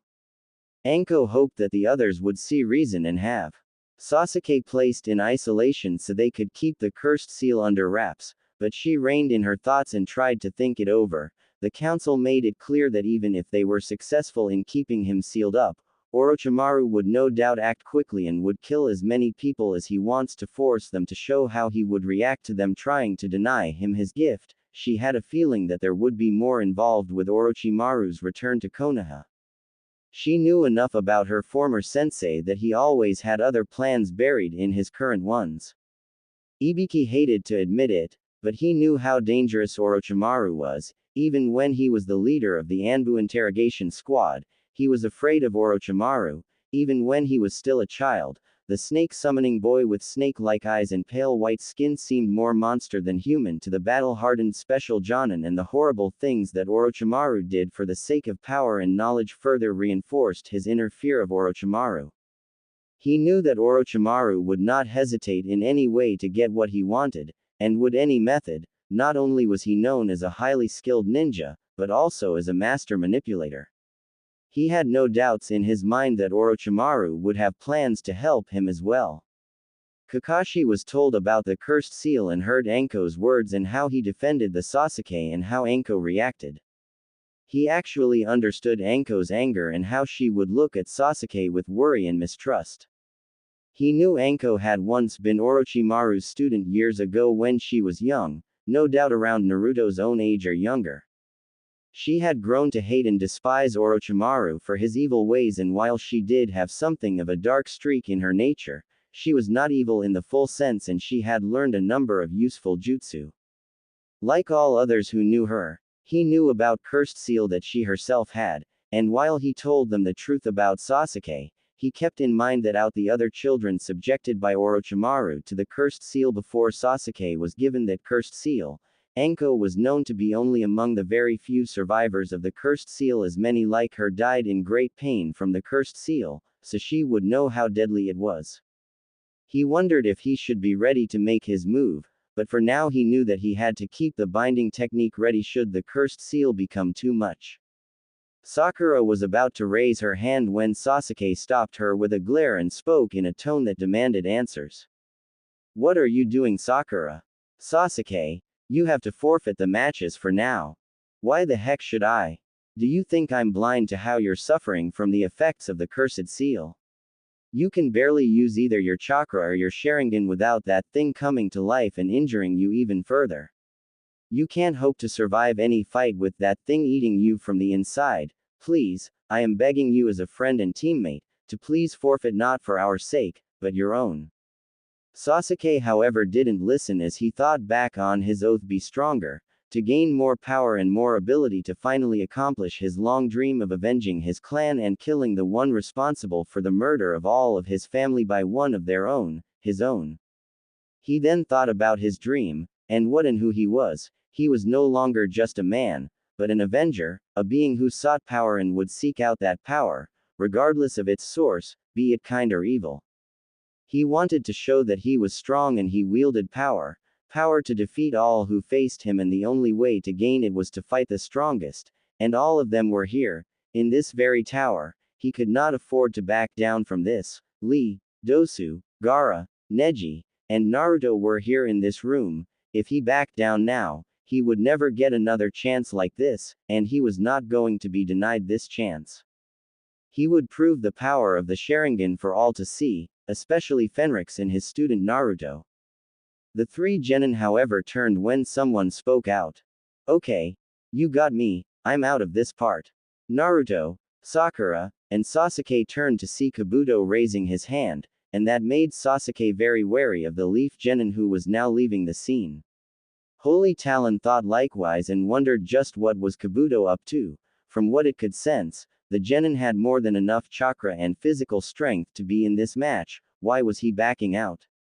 Naruto was also curious and spoke. "Hey Kabuto-san, why are you leaving?" Kabuto turned and smiled a bit and replied.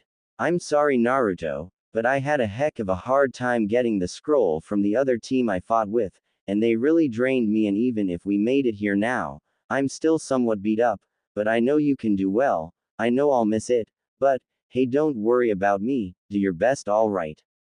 Naruto looked sad but smiled and gave Kabuto a thumbs-up signal. "I will." Kabuto smiled back and gave the same reply as he left the area. However, he didn't get away scot-free. Sarutobi looked at the leaving form of Kabuto and recalled something. This was not the very first time he had seen this young man, and neither was this the first time he had seen the man leave the Chunin exams at this stage. At first, he had allowed it as there was truth to his claims, but now that this was the 7th time he had done this act, he got suspicious. He turned to Anko and Ibiki as well, and they were able to find out just who he was, namely his name of Kabuto Yakushi and his times in the academy and in the missions he had undertaken, and the times he had taken the Chunin exams, his grades were average and he was not really much of a special case. However, Anko revealed that he was the child who was found among the enemy dead during a battle in Konoha's history years before, the Battle of Kiku Pass, by one of the Konoha medic squads, and was taken in. And that boy grew up here, learning medical jutsus and had a very unremarkable career. That boy was Kabuto himself. As soon as Sarutobi got the details, he looked at Kabuto and thought to himself aloud. What sort of game is that young man playing with us? He wasn't the only one, as Kabuto was stopped by Yoroi, his fellow teammate, and spy of Orochimaru. The two exchanged a hushed conversation, with Yoroi warning Kabuto about his playing games and keeping his loyalty to Orochimaru, to which Kabuto replied back that he doesn't have to worry, and to which Yoroi replied that while he was Orochimaru's favorite, he was certainly going beyond his bounds. Kabuto replied that he knew about Yoroi's desire to take his place and now was his chance. With that, Kabuto bid farewell to both Naruto and Sasuke. Sorry I couldn't stay and fight, but if I did, the old me would have come back. I will be watching though. I hope you do well, Sasuke-kun, and you too, Naruto-kun. Besides, if I fought here and now, I would be revealed as a spy, and I wouldn't want that. The rest I leave to you and your capable hands, Orochimaru-sama. The Sound Jonin looked on, but a thin smile appeared as Kabuto left the room, leaving the others to wonder on what they would do. However, Sasuke made up his mind already. As Sakura tried to raise her hand once more, he stopped her and replied. Sakura, this is my path. I chose it for myself. You have no right to tell me what I should do. I am your teammate and friend Sasuke-kun, and I can't just stand by and let that thing eat you alive.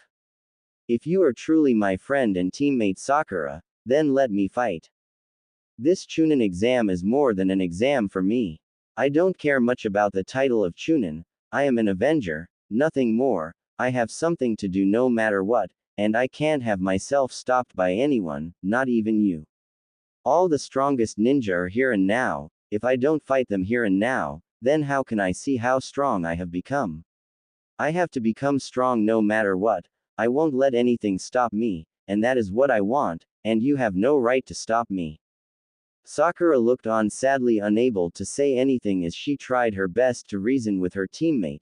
Naruto, however, was far from happy with Sasuke's behavior towards Sakura, and he was not going to let Sasuke's attitude get the better of him.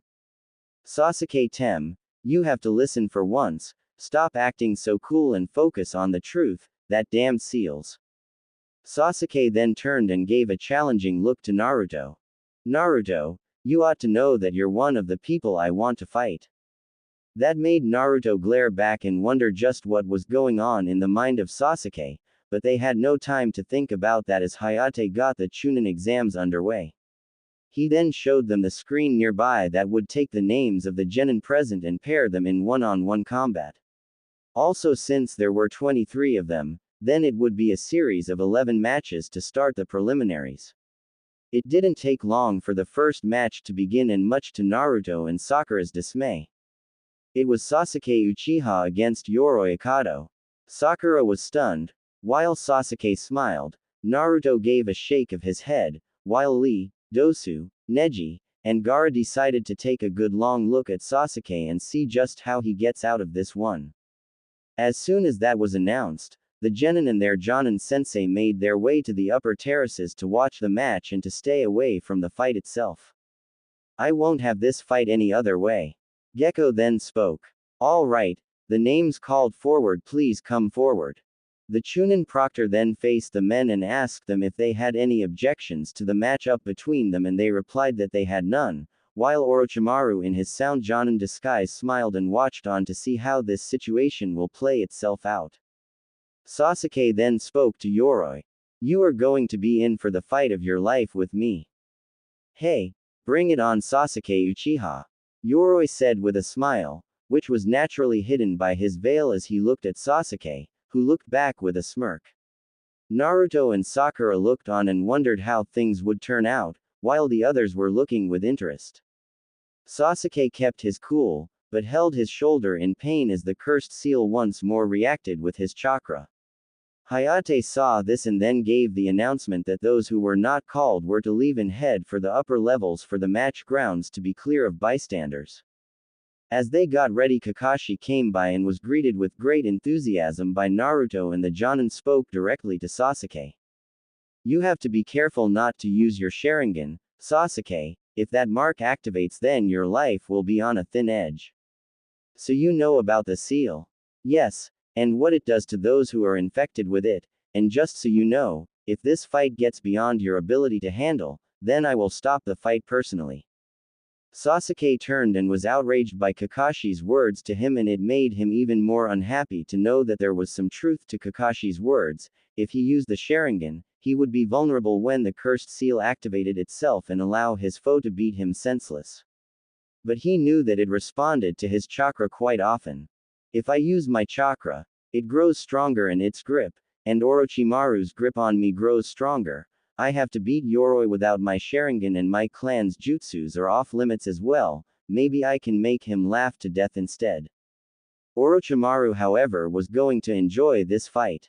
You are going in for a good test, Sasuke-kun. Yoroi's unique talents should be a real challenge. I want to see if you can overcome it.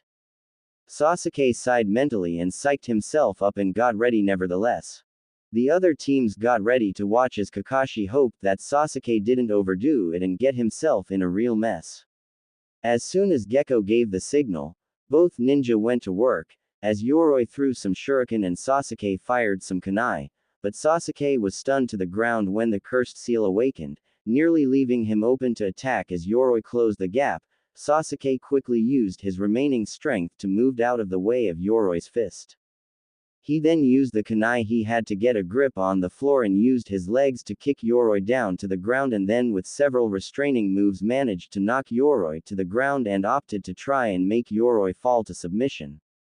He got him. Naruto cheered, but Yoroi merely grinned and replied, "Really now? Who's got who, I wonder?" His hand glowed once more as he activated his own chakra and then grabbed Sasuke, and much to Sasuke's shock and disbelief, his chakra was being taken from his body. What the hell is happening? Yoroi then stuck hard, loosening Sasuke's grip, and then forced his way through, and much to the shock of everyone in the room, except Orochimaru, who smiled sadistically as the spy from the Sound Village leapt back, and as Sasuke managed to get off the floor, the ninja then used his glowing hand once more and began to drain Sasuke's chakra, making Sasuke lose his power. Kakashi and the others looked on in surprise and disbelief as the Uchiha survivor was being placed in a deadly situation. My chakra? What the hell are you doing to my chakra? What? You're just noticing it now? Yoroi replied as he laughed and continued his actions on the still weakened and disoriented Sasuke, who couldn't muster enough strength to break free just yet.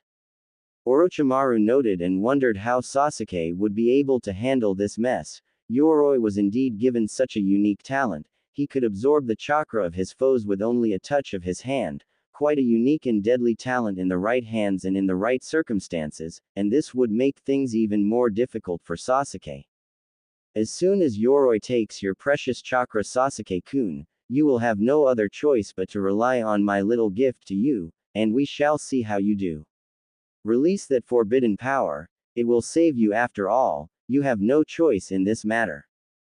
Sasuke managed to gather enough strength to kick Yoroi away from him, but he knew now that close combat with this guy was a serious mistake. If he got grabbed like that again, he was finished, but he was too weakened by the first two attacks that using either kunai or shuriken were a bad idea, and even if he could do it, the cursed seal would hurt even more. Yoroi, however, was not going to stop as he lashed out at Sasuke, and the Uchiha ninja tried to evade and managed to avoid some of the blows, but he got hit by the hand in the hair. However, instead of being a miss, the chakra-absorbing technique affected him quickly, forcing him to lose even more of his strength, but he had enough to tolerate Yoroi's taunts and get some distance. Sasuke-kun. Damn it. What the heck is wrong with you? Think of something fast or your history, Sasuke. Sasuke admitted that Naruto had a point, and then he realized that he had one chance. Part of it wasn't original, but heck, as things were at this moment, it was better than nothing. He waited and then made his move, Managing to avoid Yoroi's next strike, he then attacked with a move that everyone recognized, including a duo of ninjas with the same hairstyle, the same suits, and the same bushy brows. Wait, that's my move, Lee said as he saw Sasuke use the same kick that he had used on him before during that test fight. He couldn't believe that Sasuke was using that move as well. What the? Guy thought as Sasuke leapt after Yoroi. As soon as they were in mid-air and Sasuke was behind Yoroi, he confessed something to the hidden sound spy. Alright, I'll admit I borrowed this move, but from this point on, the rest is my own creation.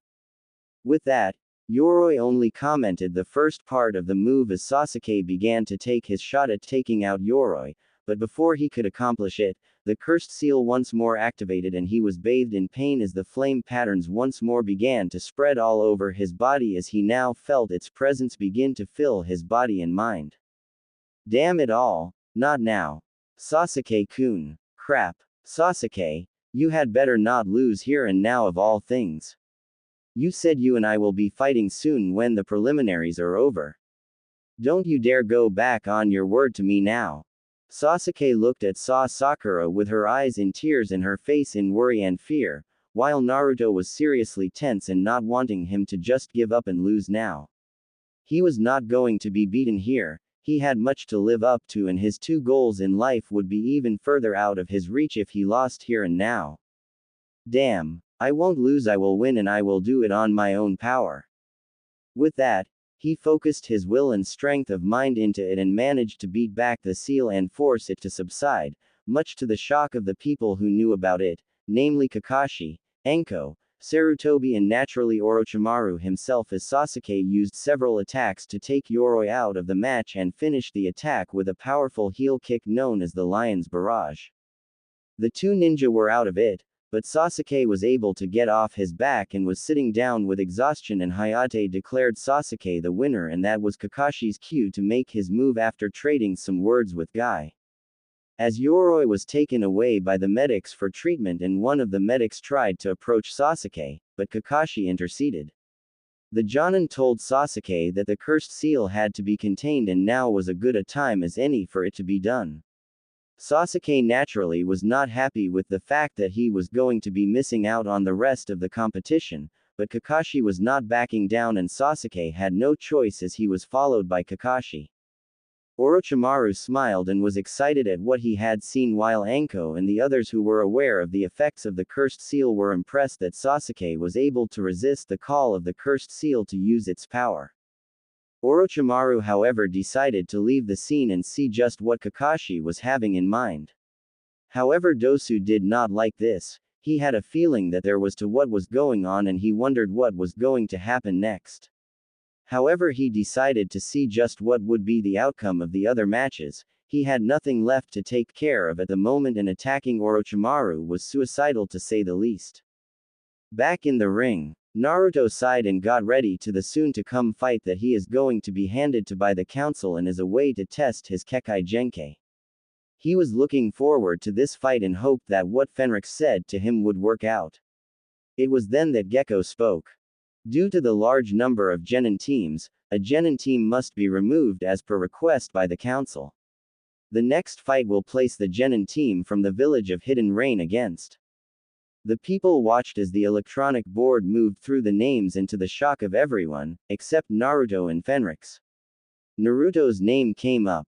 The other Genin were surprised as one Genin taking on a three-man team was unheard of anywhere, and even more so that it was Naruto who was going to be the one lone Genin who was going to be fighting against them. The rookie 9 knew that Naruto's new power might work, but how will he beat at least 3 targets? The Rain Genin had the thought that they were going to win easily and their leader spoke to prove their thoughts. I don't know why a punk like you gets to fight all 3 of us, but we are going to make sure we are not going to be eliminated by you, if you could eliminate us by your lonesome kid. Naruto however was not the least bit intimidated as he replied with a confident smirk. Why don't you stop talking and start fighting? The Rain Genin got real angry at that and their leader Oboro cast the Kage Bushin Jutsu that they favored and when they had surrounded Naruto they unleashed another surprise. Take this brat. The Rain Genin unleashed a massive number of shuriken and kunai at Naruto to finish him off. Naruto, however, merely relaxed and closed his eyes, much to the shock of everyone in the area, while Kin, Dosu, and Zaku looked on. Kin looked at Naruto and spoke. Is that guy trying to commit suicide? Who the hell cares? He's nothing but trash. Dosu, however, was not so sure about that. After what he had seen the boy turn into before when Kin and Zaku were out cold, he, leader of the Sound Genin team, knew that there was lot more that what was going on before him. And his thoughts were proven true as the kunai and shuriken hit Naruto, without ill effect. The weapons merely hit him on the skin and bounced off, without a single drop of blood on his body. What the hell? Naruto grinned, and now it was time to pay these guys back for that attack. He focused his thoughts on his blood and then felt a rush hit his body, and now he felt himself being energized, and the others watched as Naruto once more was releasing the same gold and silver mist, and he spoke to the Rain Genin team. Now that you've had your fun, it's my turn. Naruto tensed up and shouted. Dragon King blood, release. Whined. Elsewhere. I must have been out of my mind to have said that. Kakashi said to himself as he calmed himself a bit and looked over at Sasuke, who was currently resting after the binding seal ritual that he had undergone. He was acting this way since he had been faced by Orochimaru, who was shed his disguise and revealed himself still in his Sound Jonin outfit, and the two traded words, while Kakashi defended Sasuke with his use of his Reikiri. During this time, Orochimaru revealed that he had known about the Wave Country mission, but only because he wanted to keep track of his prize, Sasuke. He also revealed that he was the head and leader of the Sound Village, and that sooner or later, Sasuke will be his, and then nothing would stop him. However, he was interested with Naruto now, either as a test subject or as a target to be eliminated, and to have that sword either corrupted or destroyed. Orochimaru left afterwards, and Kakashi was able to get some help from a small band of Anbu that he sent to escort and protect Sasuke in the hospital, where he was to rest and recover until his body got used to the binding seal. Before Sasuke fell unconscious, he had told him that the binding seal needed his will to keep the cursed seal from spreading. In the ring, the Rain Genin couldn't help but feel themselves come close to crapping in their suits as they witnessed something that no one had ever expected. They had expected a 3-on-1 fight to be easy for them, while everyone else were shocked with the situation as Naruto faced a senior Genin team all on his own. However, it seemed that there was no need to worry. Sarutobi couldn't help but smile a bit, and he looked at Fenrix, who smiled at him as the two of them looked on. The Hokage turned to see the shocked expression of the other members of the Konoha Council. It had shocked them to see that Fenrix was not kidding about Naruto's newly awakened bloodline being powerful despite it being still in the infancy stage. Naruto looked at his arms and saw the tattoos that took the color of pure silver, and the tattoos were also different in form and pattern. There were waves and lines as well as cloud-like symbols and whirling spirals, and even though he knew that this was just a basic power at the moment, he was amazed by the power that was flowing out of his body at the moment. All he said was the release command, and then the element wind, and then the tattoos appeared and transformed, even though he still felt the rush of pain at first, but that was now nothing more than a simple prick than a blinding flash of power. And here he was now, surrounded by a column of pure wind that was moving about him at his very command. There were 2 visible vortexes of air on his hands, while a glowing aura of air surrounded the area near his feet, showing swirling light and air around him like a tornado, and his eyes were glowing slightly as his tattoos were glowing, and he could feel the power of his bloodline flowing through his veins, and he felt a desire to unleash his powers at the full. All over the area and the building were strong winds as the air came alive and moved all over the place, and the wind was flowing in and moving all over Naruto in that moment. Naruto then decided to bring it on as he moved and leapt over the heads of the Rain Genin, and as soon as he landed, he spun himself and moved his arms towards his chest in the same way and created a massive sphere of pure high concentrated air around him. He then pushed his arms outward at the sides, and the air concentrated there in the sphere that covered him suddenly exploded with amazing force outward. The 3-man team of Rain Genin were sent flying outward, and so were their Bushin, and those were reduced to splatter as the power of the wind-based attack, And the Rain Genin were knocked out in merely 3 seconds, a new record in the whole history of the Chunin exams. Just about every ninja within the whole room was stunned at the sight before them all. Naruto, with just one move, had defeated 3 genin in one simple but powerful move and in merely the time frame of 3 seconds. Holy, what was that? Kiba was shocked out of his hood as he saw that all the Rain genin were knocked out by one move. If he thought that the sight of Naruto not even taking a single scratch from the kunai and shuriken that were thrown at him was shocking, this one just beat them all. Akamaru was also confused and barking. That was amazing, Naruto-kun. Hinata was blushing bright red at how much Naruto had not just grown physically, but in power as well. That was amazing, as well as the sight of Naruto being unharmed by the kunai and shuriken that were thrown at him earlier.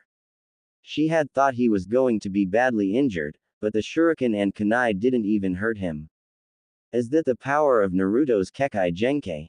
If that is, it is amazing. Rock Lee was impressed and proved it as he shouted. That was great, Naruto-san. Quote. Guy was also impressed at the sight. He was not familiar with the move that Naruto had used and wondered if Kakashi had been teaching him some new technique. However, the rival of Kakashi had his doubts. That move was certainly something that Kakashi might learn during his years as an Anbu, but as a taijutsu master of Konoha he saw that the technique required no hand seals at all. He knew that there was no way a jutsu like that would be done without hand seals, so it must be something. For now, since Kakashi had left with Sasuke to do something, he would have to keep this secret for the time being and figure out what was going on. Ino was surprised at the whole scene. Is that really Naruto? The same Naruto who used to be the dead last among us? This is troublesome. If he can fight like that at the moment, there's no way I can beat him if I have to fight him. Shikamaru said as he looked on. Choji was silent as he munched on, but even he was impressed by what he had seen. Their Jonin-sensei were also surprised by the sight. Asuma was stunned to silence as he nearly dropped his currently lit cigarette to the ground at the sight before him. As soon as he was able to get his mouth to work at the moment, he decided to speak. That was unexpected. That was no normal wind release technique. Kurenai was also impressed by the sight.